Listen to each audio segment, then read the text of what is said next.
तो दोस्तों आज हम फिर से आपके लिए लेकर आए हैं देश दुनिया की सभी ताजा बड़ी खबरें। फटाफट एक एक कर विस्तार से आज आपको बताएंगे, तो वीडियो को अंत तक जरूर देखें। दोस्तों वीडियो बनाने में हमें काफी मेहनत लगी है, तो वीडियो को दिल से लाइक कर दें। जी दोस्तों, पहली खबर में आपको बता दें कि लखीमपुर खीरी में गाड़ी से किसानों को कुचलते हुए भाजपा मंत्री का वीडियो आया सामने। मोदी योगी की बड़ी मुश्किलें। वहीं आपको बताएंगे दोस्तों की ऑस्ट्रेलिया, ब्रिटेन और अमेरिका ने चीन को लेकर मोदी को दिया धोखा। ऑस्ट्रेलिया, ब्रिटेन, अमेरिका ने बातचीत के लिए चीन को दिया न्योता, भारत को लगा है बड़ा झटका।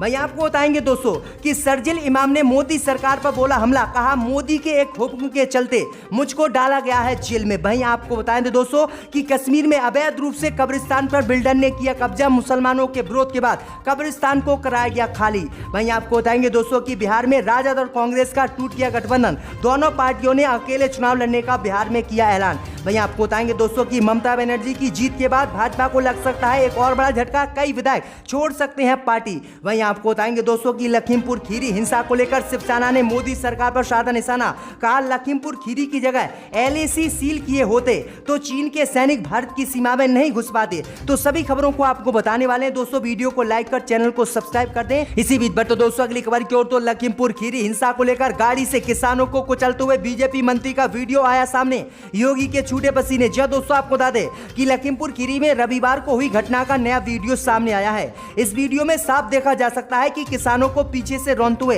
बीजेपी नेता की जीप दिखाई दे रही है। वीडियो सामने आने के बाद योगी आदित्यनाथ के पसीने छूट गए हैं और अब ये बात सच हो गई है कि जो किसानों ने बीजेपी नेता के बेटे पर आरोप लगाए थे कि उन्होंने जो है जीप को किसानों के ऊपर चढ़ा दिया था, जिसमें किसानों की दबकर मौत हो गई, ये बिल्कुल बात सच हो गई। क्योंकि इस वीडियो में साफ देखा जा सकता है कि बीजेपी नेता की जीप साफ दिखाई दे रही है, जो किसानों के पीछे से टक्कर मारती है और उससे रौंद देती है, जिसमें कई किसानों के गंभीर रूप से घायल हुए हैं और कई किसानों की मौत हो गई है। वीडियो सामने आने के बाद अब बीजेपी के केंद्रीय मंत्री अजय मिश्रा और उनके बेटे आशीष मिश्रा की गिरफ्तारी जल्दी हो सकती है और उन्हें अब जेल जाने से उत्तर प्रदेश की योगी सरकार और केंद्र की मोदी सरकार नहीं रोक सकती। तो ये बड़ी अपडेट आई दोस्तों, बड़ा झटका बीजेपी को लखीमपुर खीरी घटना को लेकर लगा है। जो गोदी मीडिया झूठी खबरें चला रही थी वो आज सच हो गई। इसी बीच तो दोस्तों अगली खबर की ओर, तो ऑस्ट्रेलिया, ब्रिटेन और अमेरिका ने भारत को दिया धोखा। ऑस्ट्रेलिया, ब्रिटेन और अमेरिका ने चीन के सामने टेके घुटने। जी दोस्तों, आपको बता दें ये बड़ी खबर सामने निकल कर आई दोस्तों कि ऑस्ट्रेलिया, ब्रिटेन और अमेरिका ने आज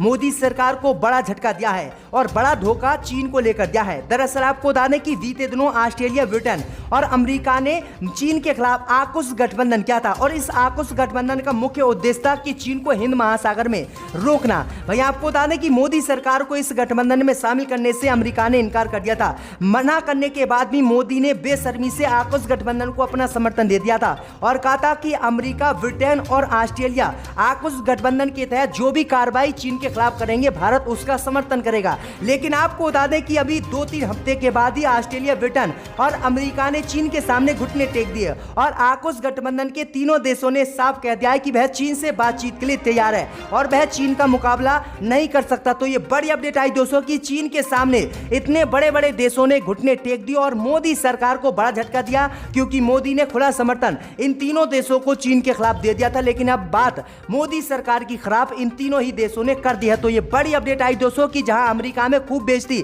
प्रधानमंत्री मोदी ने कराई, तो अब आकुश गठबंधन ने भी मोदी को बड़ा झटका दे दिया। इसी बीच तो दोस्तों अगली खबर की ओर, तो जम्मू कश्मीर के एक कब्रिस्तान पर अवैध रूप से बिल्डर ने किया कब्जा, मुसलमानों ने किया विरोध। दोस्तों आपको बता दें ये बड़ी खबर सामने निकल कर आई दोस्तों कि जम्मू कश्मीर के एक कब्रिस्तान में एक स्थानीय बिल्डर ने कथित रूप से अवैध रूप से कब्जा कर लिया और कब्रिस्तान में खुदाई शुरू करवा दी, जिसमें कई कब्रों को नुकसान पहुंचाया गया है। वहीं आपको बता दें कि जैसे ही मामले की जानकारी मुस्लिम समुदाय को हुई तो मुस्लिम समुदाय ने इसका विरोध किया, जिसके बाद मौलाना कलवे जवाद नखलऊ से जम्मू कश्मीर के लिए रवाना हुए और उन्होंने वहां पर एक जनसभा को संबोधित करते हुए इस मामले का विरोध किया, जिसके बाद पुलिस प्रशासन ने वहां पर कार्रवाई करते हुए कब्रिस्तान की खुदाई पर रोक लगवा दी और अवैध रूप से जो बिल्डर वहां पर कब्जा करे हुए था उस पर कार्रवाई की है। तो ये बड़ी अपडेट आ रही दोस्तों जम्मू कश्मीर से। इसी बीच तो दोस्तों अगली खबर की ओर, तो बिहार में उपचुनाव से पहले कांग्रेस राजद का टूट गया गठबंधन। दोनों पार्टियों ने अकेले चुनाव लड़ने का किया ऐलान। जी दोस्तों, आपको बता दें कि बिहार की कुशवेश्वर और तारापुर विधानसभा सीटों पर हो रहे उपचुनाव को लेकर विपक्षी दलों के महागठबंधन में शामिल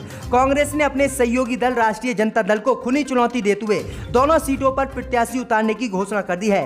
कांग्रेस विधायक दल के नेता अजीत शर्मा ने कहा कि राजद ने गठबंधन धर्म का पालन नहीं किया, जिसको देखते हुए अब पार्टी दोनों सीटों पर अकेले चुनाव लड़ेगी और दोनों ही सीटों पर राजद के खिलाफ और जेडीयू के खिलाफ बीजेपी के खिलाफ उम्मीदवार उतारेगी। दरअसल आपको बता दें कि बिहार विधानसभा चुनाव दोनों ही पार्टियों ने गठबंधन के साथ लड़ा था, लेकिन आपको बता दें कि अब बिहार में दोनों ही पार्टियों का गठबंधन टूट गया है। वहीं आपको बता दें कि इसकी मुख्य वजह जो है कन्हैया कुमार को भी बताया जा रहा है कि क्योंकि कन्हैया कुमार ने कांग्रेस पार्टी को ज्वाइन कर लिया और कांग्रेस पार्टी में कन्हैया कुमार के आने के बाद ही कांग्रेस पार्टी ने राजद से गठबंधन तोड़ लिया है। तो ये बड़ी अपडेट आई दोस्तों कि दोनों ही पार्टियां दोनों विधानसभा सीटों पर अकेले अपने दम पर चुनाव लड़ेंगी।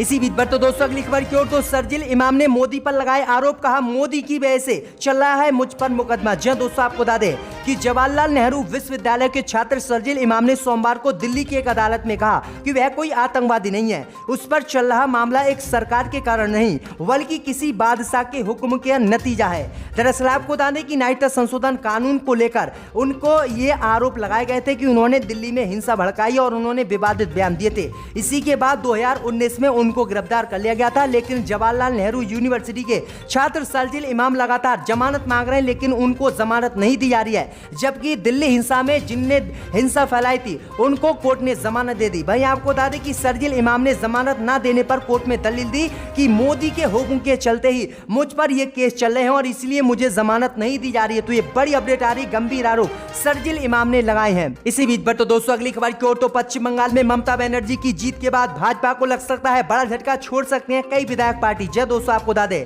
कि पश्चिम बंगाल में मुख्यमंत्री ममता बनर्जी की भवानीपुर से जीत के बाद भाजपा को फिर से डर सताने लगा है और पश्चिम बंगाल में ममता बनर्जी की जीत के बाद कई विधायक बीजेपी छोड़ सकते हैं और टीएमसी का दामन थाम सकते हैं। दरअसल आपको बता दें कि जब 2 मई को पश्चिम बंगाल विधानसभा चुनाव के नतीजे घोषित हुए थे और मुख्यमंत्री ममता बनर्जी की पार्टी पूर्ण बहुमत के साथ सत्ता में आई थी, उसके बाद बीजेपी के लगभग 2 दर्जन नेताओं ने पार्टी छोड़ दी थी और वह टीएमसी में शामिल हो गए थे। इस बीच खबर सामने निकल कर आई दोस्तों की तभी से अब तक लगातार टीएमसी में बीजेपी के नेता शामिल हो रहे हैं और बीजेपी से इस्तीफा दे रहे हैं। इसी बीच ममता बनर्जी के जीत के बाद भाजपा को फिर से डर सताने लगा है कि कहीं बीजेपी के कई विधायक पार्टी ना छोड़ दें। तो ये बड़ी अपडेट आई दोस्तों की भाजपा पर पश्चिम बंगाल में झटके पे झटके लग रहे हैं। इसी बीच पर तो दोस्तों अगली खबर की ओर तो लखीमपुर खीरी हिंसा को लेकर शिवसेना ने बोला बीजेपी पर हमला, कहा लखीमपुर खीरी की जगह एलएसी सील किए होते तो चीन के सैनिक नहीं घुटते भारत में। जय दोस्तों आपको बता दें कि लखीमपुर खीरी में किसानों की मौत के बाद विपक्षी नेताओं के मौके पर जाने से उत्तर प्रदेश सरकार ने रोक लगा दी, कानून व्यवस्था बिगाड़ने का हवाला दिया। कांग्रेस पार्टी की महासचिव प्रियंका गांधी भी पुलिस की गिरफ्त में इस समय है। वहीं आपको बता दें कि अब शिवसेना ने इसी मामले को लेकर बीजेपी पर बड़ा हमला बोला है। शिवसेना ने अपने मुखपात्र सामना में कहा है कि जिलों की सीमाओं को सील करने और विपक्षी नेताओं को लखीमपुर खीरी जाने से रोकने के लिए उत्तर प्रदेश सरकार की आलोचना की। पार्टी ने कहा है कि योगी सरकार ने लखीमपुर खीरी की सीमाओं को सील कर दिया। घटना स्थल के रास्ते में कांग्रेस नेता प्रियंका गांधी वाड्रा को गिरफ्तार कर लिया। अगर यही व्यवहार बीजेपी सरकार एलएसी पर करती, अगर एलएसी को बीजेपी सरकार सील करती तो लद्दाख में हमारे सैनिकों पर चीन नहीं हमला कर पाता और ना ही हमारी सीमा में चीन घुस पाता। तो ये बड़ा हमला जो है शिवसेना ने बीजेपी सरकार पर बोला है। इसी बीच पर तो दोस्तों अगली खबर की ओर तो फेसबुक का सर्वर डाउन होने से मार्क जुकरबर्ग को $7 बिलियन का हुआ नुकसान। जी दोस्तों आपको बता दें कि बीते सोमवार की रात विश्व की सबसे बड़ी सोशल नेटवर्किंग साइट फेसबुक का करीब 7 घंटे तक सर्वर डाउन रहा। इससे फेसबुक के मालिक मार्क जुकरबर्ग को $7 बिलियन यानी करीब 52,000 करोड़ रुपए का नुकसान हुआ है। इसके बाद वे अरबपतियों की लिस्ट में एक पायदान नीचे खिसक गए हैं। बता दें कि फेसबुक की सेवाएं सोमवार रात को बंद हो गईं और सुबह 4 बजे के आसपास वह ठीक हुई। इस दौरान फेसबुक के सहायक इंस्टाग्राम और व्हाट्सएप की सेवाएं भी बाधित रहीं। अब फिर से इन ऐप्स ने अपना काम शुरू कर दिया है। वहीं आपको बता दें कि सिर्फ 7 घंटे बंद होने की वजह से 52,000 करोड़ रुपए का नुकसान फेसबुक के मालिक को हुआ है। तो ये बड़ी अपडेट आ रही है दोस्तों। इसी बीच पर तो दोस्तों अगली खबर की ओर तो लखीमपुर खीरी हिंसा के नाम पर किसानों को बदनाम करने में जुट गई गोदी मीडिया। जी न्यूज ने लखीमपुर खीरी हिंसा के तार खालिस्तानियों से जोड़े। जी दोस्तों आपको बता दें कि लखीमपुर खीरी में बीते दिनों कार से टक्कर होने के बाद कई किसानों की मौत हो गई और इसका आरोप बीजेपी नेता पर लगा।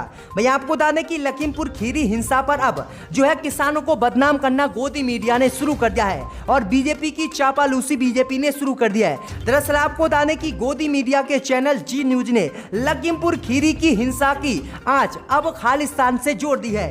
गोदी मीडिया का चैनल जी न्यूज ने खबर छापी है कि लखीमपुर खीरी में जो हिंसा हुई है वो व्हाट्सएप ग्रुप बनाकर हुई है और इस हिंसा की साजिश खालिस्तानियों ने रची है।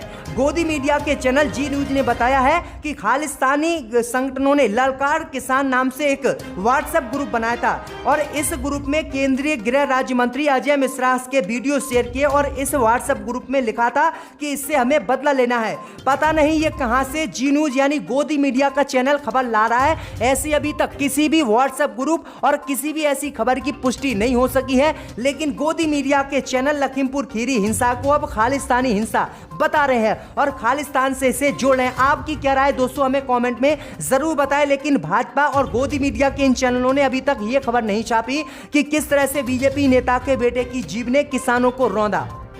ये भी देखा था 2006 में कि एक